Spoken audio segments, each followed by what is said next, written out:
Welcome to the Lounge Talk, a space where stories unfold, conversations flow, and the real life meets the real inspiration. It's not an interview show, it's a lounge conversation. The Lounge Talk is a place to slow down, open up, and share your purpose, your passion, and the journey we all are navigating. Today's guest is someone who represents leadership with grace, humility, and quiet strength. Her Excellency Ms. Neeta Bhushan, the High Commissioner of India to New Zealand. Ms. Neeta Bhushan joined the Indian Foreign Services in 1994. As a career diplomat, she has served in several countries, including Japan, Bangladesh, Germany, the UAE, and the US. She has been serving as the High Commissioner of India to New Zealand since September 2022.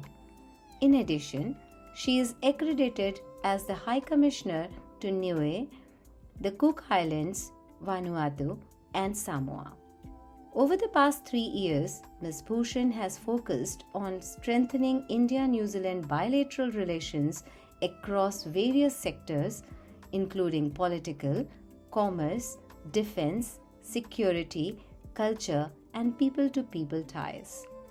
Significant among these include the visit of Honorable President of India to New Zealand in August 2024, the visit of New Zealand's Prime Minister Mr. Christopher Luxon to India in March 2025, and the visit of 4 naval ships. Also, Ms. Bhushan is the first woman to serve as India's High Commissioner to New Zealand since the establishment of diplomatic relations in 1952. She has recently been promoted to the rank of Secretary in the Ministry of External Affairs, Government of India. Beyond her official role, she is married to Mr. Anurag Bhushan, presently an ambassador of India to Sweden. She has 2 children. She is a listener, a learner, and a believer in dialogue, empathy, and cultural connection. She has built a remarkable journey through years of service, responsibility, and commitment, not just to a role, but to people and values. As the first woman to serve as India's High Commissioner to New Zealand, she has opened doors, inspired many, and shown that leadership can be firm, yet compassionate. It is a true honor to welcome Her Excellency Ms. Neeta Bhushan to the Lounge Talk. Ma'am, thank you for being here. Very, very warm welcome. Thank you. Namaste to everyone. Namaste. I'll just give you a little brief about the Lounge Talk. It is not going to be a political discussion. It is going to be about you as a person. So we would like to know about the person behind the position, the journey behind the title, and the guiding force that you have got as your values. So we will discuss more about that today. Sure. So who is Neeta Bhushan? Beyond the title, beyond the office, beyond all of the responsibilities that you do here? Well, I'm a person who is a very proud representative of my country, definitely. But beyond that, I'm also a normal wife, mother, daughter, and a person, with aspirations for my country, and a person who likes to connect with a lot of people. I also am a person who has a lot of friends.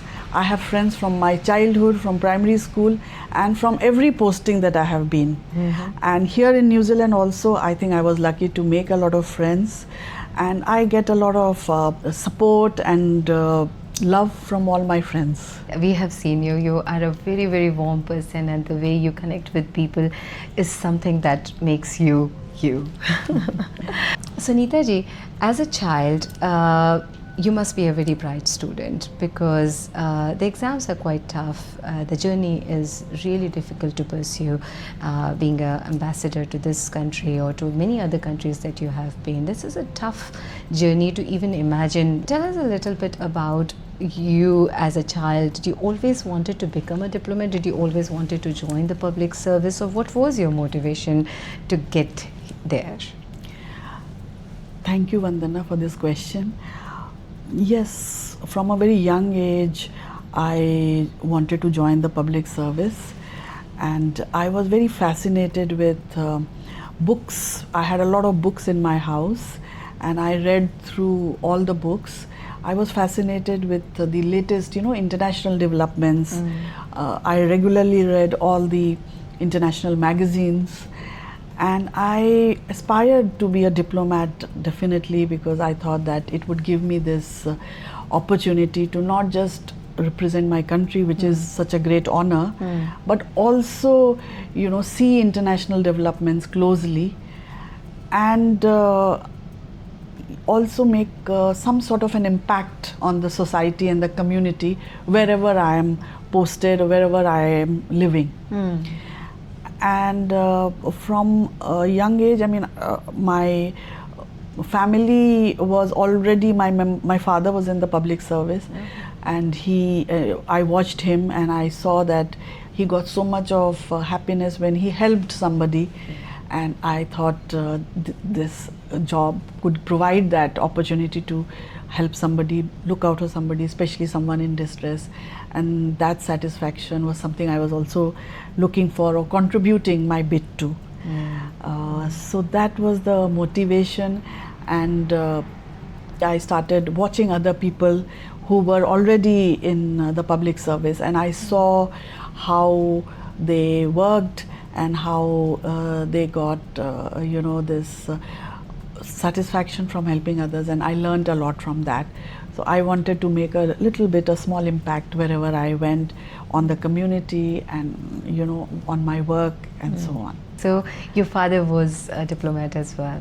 Not a diplomat, he was in the Indian Administrative Service. Oh, okay. So you come from a public service background and you got married to a diplomat. That brings me to another question. You have got 2 children and both of them are young adults. How did you guys manage to grow your little kids and, managing such huge responsibility? Tell us a little bit about that, as a young mother. How did you manage? Yes, when the children are small, a lot of things have to be managed at home as well, and of course one wants to perform and do the very best at the job as well.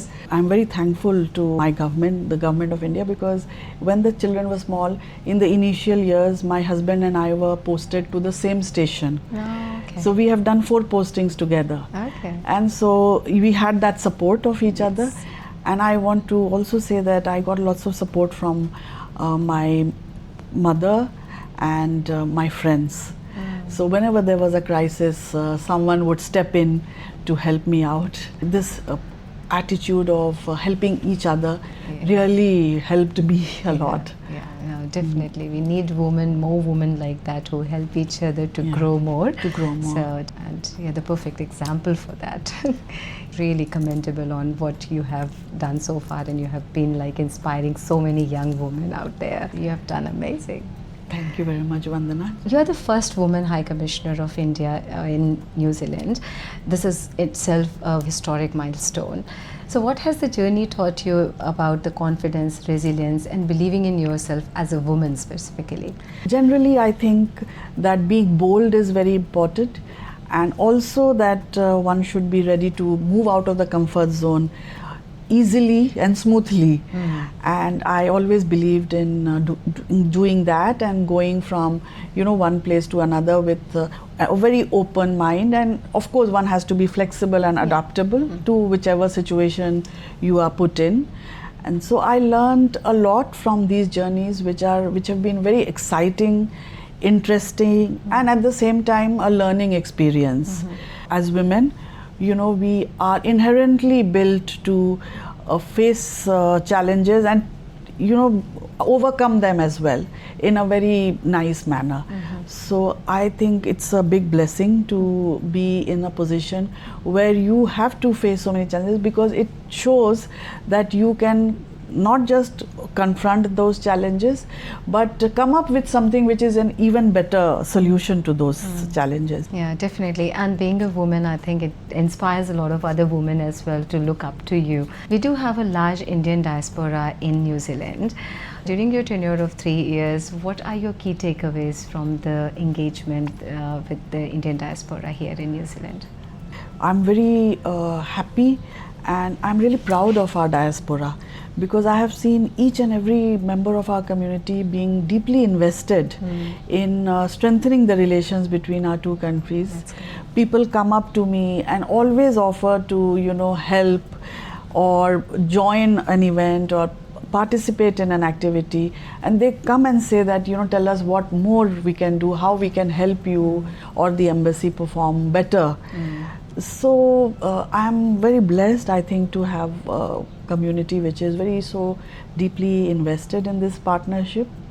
Secondly, as the High Commissioner here, our effort to provide the best possible services to the diaspora, and you'll be happy to know that we have made all services extremely fast and efficient, and we have a 24/7 helpline. So if there's somebody in distress, that person can reach out and we immediately respond as well. The opening of the consulate in Auckland is a very special thing that Government of India has done, because it allows us to expand our footprints in New Zealand. And the region of Auckland and Hamilton, that Waikato region is it's vibrant in terms of diaspora engagement. And so earlier people had to travel all the way to Wellington for any emergency services. Now all their services and requirements are being handled at the Consulate General of India in Auckland itself. Okay, that's great. Beyond that, all the officers, all of us travel to various other cities and try to enhance our engagement. So we've done, we've had different types of engagement, and I would say that a very proactive and positive kind of engagement with the diaspora. Definitely. I'm in New Zealand from the past 13 years, and I think this is the time when I got to engage with you, and I felt like the environment is so positive. Everyone here in High Commission is so warm, and they are very welcoming, and under your leadership I can see that there is a positive impact. Thank you very much. That's the effort that we are trying to put, and make sure that everybody feels that this is a home away from home. Yes. Since we talked about the Indian diaspora engagement, tell us a little bit about the trade agreement and how it is going to be benefiting the businesses here in New Zealand and in India. I think this, the newly announced free trade agreement is a very positive and welcome development. It will tremendously benefit both our countries. Our trade figures are at New Zealand dollars 3.14 billion, and which is far below the potential. But given the strengthening of our relationship over the last several years, this free trade agreement will have a huge impact. New Zealand products will be able to go to India duty free on, 95% of the products will have duty free access to India. And Indian products over 100% will have duty-free access here. At the moment, duties range from 2% to 10% for Indian products coming into New Zealand. But once this agreement is in force, every bit of duty is removed, and so I would hope, and I am quite confident, that we will see an increase in Indian exports to New Zealand. Plus, greater investments from New Zealand to India, and New Zealand products such as in the sectors of, say, wool, forestry are known. Kiwi fruit, apples, etc. are known for their high quality, and they will be able to reach honey. The Indian market. Honey, Manuka honey, definitely. They have such medicinal properties, and the Indian consumers will also be able to benefit from that. It's a significant move. It is definitely going to be a great milestone. So New Zealand importers will be benefiting, because our products in textiles, pharmaceuticals are known all over the world for their good quality. So every meaningful journey has got their ups and downs. There are always challenges. So in the difficult times, or when you are not certain about few things, what helps you lift your spirit and keep you going, keep you motivated, and still do the wonderful things that you are doing already? A few things I would like to mention, like my mother and daughter keep me fully grounded. I'm also a deeply, say, religious person. God gives that strength. I always go back to my roots and my modest upbringing. Challenges are a part of life, and that one has to face them. Yeah, yeah, that's correct. So you mentioned about the religious thing. Oh yes, I am a great believer in Ma Durga, and I am a great worshipper, and I think Ma Durga gives the strength to face all challenges and difficulties in life. Just in continuation to what you mentioned right now, so you have led and you have represented at a very high levels, and you did mention that your mother and your daughter keeps you grounded. But tell me a little bit about it. That how do you still maintain that grounded energy with all of them? Meeting everyone with that warm smile. How do you make it happen? Well, I feel that everybody has something to give, frankly, and I want to learn from everyone as well. And I think the continuous, engagements and meeting people and, getting the feedback has helped me a lot in my work and in me as a person as well. Because I don't think, one can learn anything if one is just sort of sitting in the office. Yeah. So meeting people really helps you understand the pulse of the situation of any activity, or you learn what is happening and things like that. Yeah. So it is very important to meet people, and I love to meet people. Yeah. Oh no, definitely. You are definitely a people person, and you're very warm when you meet anyone. It's a great quality in you. Yeah, and we are now in New Zealand, far away from our motherland. Yes. And when we feel and meet each other, that feeling comes that okay, we have the same motherland, same roots and all that. Exactly. So that is a very good feeling. I would say home away from home. Absolutely. Yeah, definitely. We're nearly coming to an end, but I would like to know, so years from now, when people look back at you, how do you want people to remember you as? So not from the position perspective, but you as a person. How do you want people to remember you as?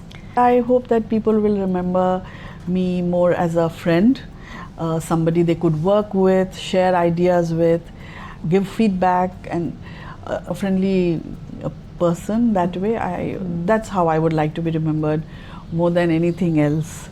And people see me as a person who's a proud representative of her country. I would definitely like to remember you as the most warm and a charming person that I have met. You're a beautiful person inside out.